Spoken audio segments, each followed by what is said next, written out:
Mga kababayan nating seniors, kung kayo ay 60 o 65 pataas na tumatanggap ng SSS pension, makinig kayo ng mabuti dahil maraming fake news at misleading information ang kumakalat ngayon tungkol sa SSS pension increase.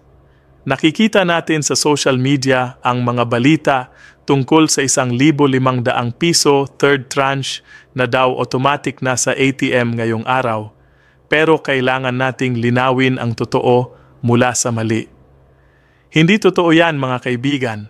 Wala pong 1,500 piso third tranche na biglang dumating sa ATM nyo ngayong araw ng Disyembre 2025. Pero huwag kayong mawalan ng pag-asa dahil mayroon naman talagang malaking magandang balita para sa inyo at mas importante pa ito kaysa sa mga fake news na yan. Ang totoo, mayroon pong Historic Pension Reform Program ang SSS na nagsimula na noong Setyembre 2025 at ito ay tumatagal hanggang 2027. Ito ang pinakamalaking at pinaka-comprehensive pension increase sa buong kasaysayan ng SSS sa loob ng 68 taon. So kahit walang 1,500 piso na instant na dumating sa ATM nyo today, meron kayong mas malaki pang darating sa susunod na 3 taon. Ang SSS Pension Reform Program na ito ay approved na ng Social Security Commission noong July 11, 2025 at nagsimula na ang implementation noong September 2025. Ito ay hindi one-time increase lamang, kundi structured multi-year pension hike na tumatagal ng 3 taon. Ang ganda dito, automatic ito para sa lahat ng eligible pensioners. Walang kailangang i-apply, walang kailangang pumila sa SSS office, walang kailangang mag-submit ng kahit anong dokumento. Kung kayo ay rehistradong pensioner ng SSS as of August 31, 2025, automatic na kayong makakakuha ng increase na ito. Para sa mga retirement at disability pensioners, makakakuha kayo ng 10% increase kada taon for 3 consecutive years, starting September 2025, September 2026, at September 2027. Para naman sa mga survivor o death pensioners, ang increase ay 5% tuwing taon para sa parehong 3 taong panahon. Pagkatapos ng 3 taon, ang kabuuang increase para sa retirement at disability pensioners ay umabot na sa humigit kumulang 33%, habang ang survivor pensioners ay makakakuha ng halos 16% na kabuuang increase. Isipin nyo yan mga kaibigan, 1/3 more sa inyong pension after 3 years. Tingnan natin ang konkretong halaga para mas maintindihan nyo. Kung ang average monthly pension nyo ngayon ay 4,923 piso, na yan ang average para sa karamihan ng retirement pensioners aged 60 to 89 years old pagkatapos ng first tranche noong September 2025, tumaas ito ng 10% at naging mga 5,415 piso kada buwan. Pagdating ng September 2026, tumaas ulit ng another 10%, so naging mga 5,957 piso kada buwan. At sa September 2027, tumaas pa ulit ng 10%, kaya ang inyong pensyon ay aabot na sa humigit kumulang 6,548 piso kada buwan. Yan ay increase na 1,625 piso mula sa inyong orihinal na pensyon o 33% more. Sa loob ng 3 taon, makakakuha kayo ng additional 41,145 piso in total dahil sa pension reform program na ito. Isipin nyo kung gaano kalaki ang tulong nito sa inyong daily expenses, sa gamot, sa pagkain, sa bills, at sa lahat ng inyong pangangailangan. Ngayon, marami sa inyo ang nagtanong, ano ba ang nangyari sa mga sinasabing second tranche at third tranche ng 1,000 piso pension increase na pinangako noon? Ito ang masakit na katotohanan mga kaibigan. Ang original na 2,000 pisong pension increase na ipinangako noong 2017 ay supposed to be implemented in 2 tranches. Ang first tranche na 1,000 pisong pension increase ay ibinigay na noong 2017. Pero ang second tranche na 1,000 pisong pension increase ay delayed ng maraming taon dahil sa financial sustainability concerns ng SSS Fund. May mga nag-circulate na balita na ang second tranche ay i-release na supposedly noong October 2024 at ang iba ay nagsasabi March 2025 pero hanggang ngayon walang official announcement mula sa SSS na nagpapatunay na na-release na ito sa lahat ng pensioners. Ang totoo, ang SSS ay nag-shift na ng strategy. Instead, na i-pursue ang old promise ng additional 1,000 piso na baka hindi sustainable. Ginawa nila ang mas comprehensive at mas rational na pension reform program na nagsimula na ngayong 2025. Ito ang mas malaki at mas structured approach na siguradong sustainable at hindi magpapahina sa SSS Fund.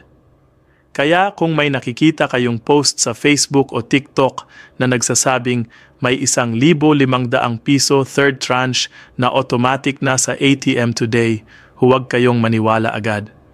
Check muna ang official SSS website na sss.gov.ph o tumawag sa SSS hotline na 1455 o bumisita sa official Facebook page ng SSS. Ang daming scammers at fake news peddlers ngayon na gumagamit ng mga ganitong headlines para lang makakuha ng clicks at views. Ang mga yan ay hindi tumutulong sa inyo, nagdudulot lang ng confusion at disappointment. Ang totoo ay mas maganda pa kaysa sa fake news na yan dahil ang pension reform program ay structured, sustainable at siguradong darating sa inyo every September for the next 3 years. Ngayon, paano nyo malalaman kung nakuha nyo na ba ang September 2025 increase? Una, tingnan nyo ang inyong bank account o ATM statement. Kung dati kayong tumatanggap ng let's say 5,000 piso kada buwan, ngayong Setyembre onwards, dapat 5,500 piso na o 10% higit. Pangalawa, mag-login kayo sa My SSS portal online. Kung marunong kayong gumamit ng computer o smartphone, o kung may anak o apo kayong pwedeng tumulong sa inyo, pwede ninyong i-check doon ang inyong pension history at makikita nyo ang updated amount. Pangatlo, kung talagang hindi nyo makita ang increase o may questions kayo, tumawag sa SSS hotline na 1455. Ito ay free call at may customer service representatives na tutugon sa inyong mga tanong. Pwede rin kayong bumisita sa pinakamalapit na SSS branch, pero dahil maraming tao lalo na ngayong holiday season, mas mabuti kung tatawag muna kayo o mag-check online para hindi na kayo pumila ng matagal. Importante ring malaman nyo na ang pension reform program na ito ay walang kailangang dagdag na contribution mula sa current workers. Sabi ng SSS, mayroon silang moratorium on contribution increases habang ini-implement ang pension reform. Ibig sabihin, hindi tataas ang contribution rate ng mga kasalukuyang employed members para punduhan ang pension increase na ito. Ang SSS ay gumamit ng maayos nilang financial management, investment returns at improved collection efficiency para siguruhing sustainable ang programang ito. Ayon sa SSS Chief Actuary, ang fund life ng SSS ay bababa lang ng kaunti from 2053 to 2049, pero ito ay manageable at offset pa rin ng stronger cash flows from previous contribution reforms. Kaya sigurado tayo na ang programang ito ay pangmatagalan at hindi basta-basta mawawala. Ang pension reform program na ito ay sumasaklaw sa mahigit 3.8 milyon pensioners. Kasama na ang 2.6 milyon retirement and disability pensioners at 1.2 milyon survivor pensioners. Ang kabuuang perang ipapasok nito sa ekonomiya mula 2,025 hanggang 2027 ay umabot sa 72 bilyon. Isipin nyo ang laki ng impact nito hindi lang sa inyo personally, kundi sa buong bansa. Kapag tumaas ang pensyon nyo, mas marami kayong pambili ng pagkain, gamot at iba pang pangangailangan. Bumibili kayo sa tindahan, sa palengke, sa drugstore at sa gayon ay tumutulong din kayo sa ekonomiya ng ating bansa. Ang pension increase na ito ay hindi lang tulong sa inyo, kundi tulong din sa mga negosyante, sa mga workers at sa lahat ng Pilipino. Mayroon ding iba pang magagandang balita para sa SSS pensioners this year.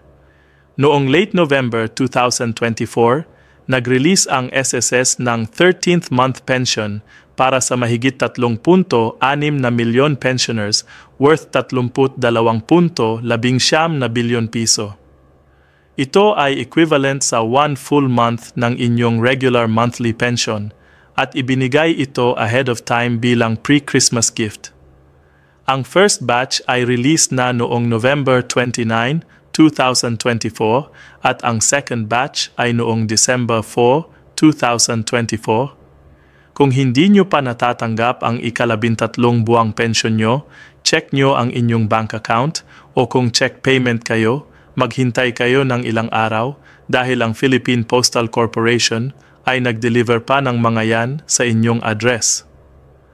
Ang ika-13 buwang pensyon na ito ay ibinibigay ng SSS every year since December 1988, kaya regular benefit na ito na dapat ninyong asahan every December. Bukod dito, ang SSS ay nag-announce din na babaan nila ang interest rate ng salary loan at calamity loan programs mula 10% kada taon to 7% kada taon. Ang ibig sabihin nito, kung kayo ay nangangailangan ng loan para sa emergency o calamity, mas mababa na ang interest na babayaran nyo at mas malaki ang net proceeds na makukuha nyo. Ito ay implemented na for calamity loans at pwede na kayong mag-renew after 6 na buwan kung kinakailangan. Para sa mga affected ng mga bagyo, recently like Typhoon Tino sa Cebu, pwede kayong mag-apply ng calamity loan with the lower 7% interest rate. Ang SSS ay nag-release na rin ng siyam na 0.7 bilyon sa calamity loans noong 2024 hanggang mahigit 500,000 calamity-stricken members, kaya alam natin na committed ang SSS na tumulong sa mga nangangailangan. Ngayon, paano nyo may maximize ang inyong SSS pension at benefits? Una, siguraduhin ninyong updated ang inyong personal information sa SSS. Kung nagpalit kayo ng address, phone number o bank account, i-update nyo ito sa My SSS portal o sa SSS branch. Mahalagang updated ang records nyo para walang problema sa pagdating ng inyong pensyon.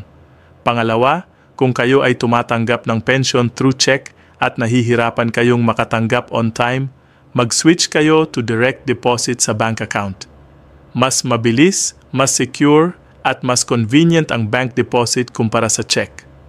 Mag-open lang kayo ng savings account sa kahit anong bank na accredited ng SSS at i-update nyo sa SSS ang bank account details nyo. Pangatlo, huwag kayong mahihiyang magtanong o humingi ng tulong. Kung may hindi kayong maintindihan tungkol sa inyong pensyon, sa benefits, o sa anumang SSS matters, tumawag sa hotline, mag-email o bumisita sa branch. Ang SSS ay nandyan para sa inyo at trabaho nila na tumulong sa lahat ng members at pensioners. Isa pang importante, mag-ingat kayo sa mga scammers at fraudsters. Maraming nanloloko ngayon na nagpapanggap na taga-SSS, tumatawag sa inyo o nagte-text at hihingin ang inyong personal information, SSS number o bank details. Ang SSS ay hindi humihingi ng sensitive information through phone call o text message. Kung may tumatawag sa inyo at nagsasabing may problema sa inyong pension at kailangan nyo raw magbigay ng information, huwag kayong magtiwala agad. Itanong nyo muna ang name at employee number nila at tumawag kayo mismo sa official SSS hotline para i-verify kung legitimate ang tao. Maraming seniors na na-scam na dahil sa mga ganyang tactics, kaya mag-ingat tayong lahat. Ang inyong SSS number at personal information ay dapat confidential at hindi dapat ibinibigay sa kahit kanino maliban kung kayo mismo ay nasa SSS office o nag-transact sa official SSS channels. Tungkol naman sa mga buwis o taxes, magandang balita dahil ang SSS pensyon ay tax-exempt. Ibig sabihin, ang buong halaga ng pensyon na natatanggap nyo ay sa inyo na, walang kaltas na buwis. Ito ay nakalaan sa inyo bilang retirement income at hindi ito subject to income tax ayon sa Philippine tax laws. Kaya kung may nagsasabi sa inyo na kailangan ninyong magbayad ng tax sa SSS pension o may kaltas na buwis, hindi ito totoo. Ang tanging kaltas na pwedeng mangyari sa inyong pension ay kung mayroon kayong outstanding loan sa SSS na hindi pa nabayaran at ang monthly amortization ay automatikong ibabawas sa inyong pension. Pero maliban dito, walang ibang dapat na kaltas sa inyong pension. Para sa mga seniors na may mga anak o kamag-anak na gustong mag-contribute voluntarily sa SSS, pwede rin ito. Ang voluntary members ay maaaring magbayad ng contributions kahit hindi sila employed. At ang minimum monthly contribution ngayong 2025 ay based sa monthly salary credit na 5,000 piso, kaya ang contribution ay humigit kumulang 750 piso per month kung voluntary member. Kung ang inyong mga anak ay self-employed, freelancers, OFWs, o kahit walang regular employment pero may income, pwede silang mag-register as voluntary members para makabuo ng contributions at makakuha din ng pension in the future.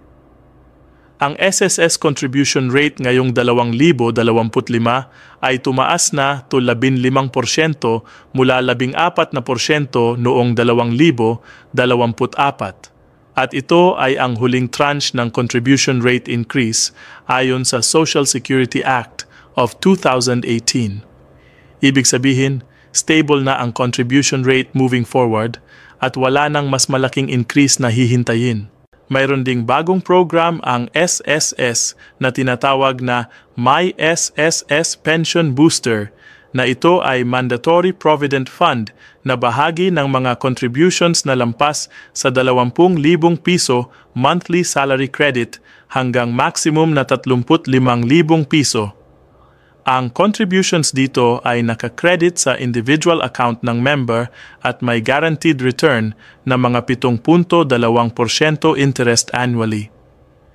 Ito ay parang additional savings program on top ng regular SSS benefits at ang mga benepisyo nito ay kasama ang permanent total disability, death, at retirement pensions na ibibigay together with the regular SS benefits.